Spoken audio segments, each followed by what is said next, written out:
இந்தியாவின் number 1 masala brand ஆச்சி மசாலா வழங்கும் மணிச் செய்திகள். இணைந்து வழங்குபவர்கள் அரசன் சோப். ரொம்ப நல்ல சோப்.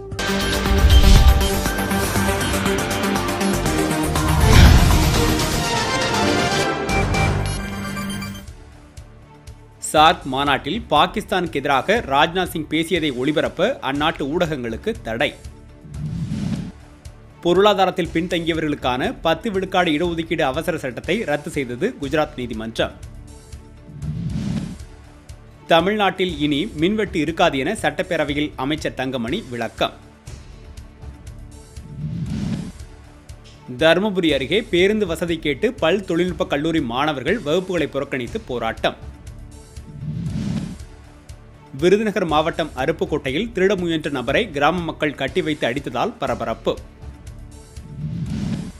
அரியலூர் அருகே 3ஆம் வகுப்பு மாணவன் சாவில் மர்மம் இருப்பதாக கூறி உறவினர்கள் தனியார் பள்ளியை முற்றுகை.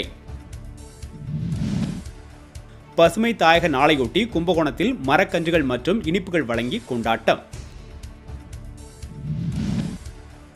குன்னூர் ராணுவ முகாமில் உள்ள போர் நினைவு தூணில் 36 அடி நீளம் கொண்ட தேசிய கொடி ஏற்றம். அரியலூர் அருகே குடிநீர் வழங்கப்படாததை கண்டித்து கிராம மக்கள் காலி குடங்களுடன் சாலை மறியல்.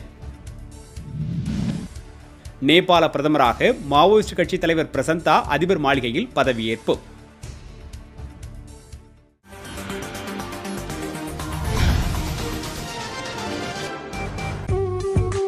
இந்தியாவின் நம்பர் 1 மசாலா பிராண்ட் ஆச்சி மசாலா வழங்கிய மணிச் செய்திகள். இணைந்து வழங்கியவர்கள் அரசன் சோப். ரொம்ப நல்ல சோப்.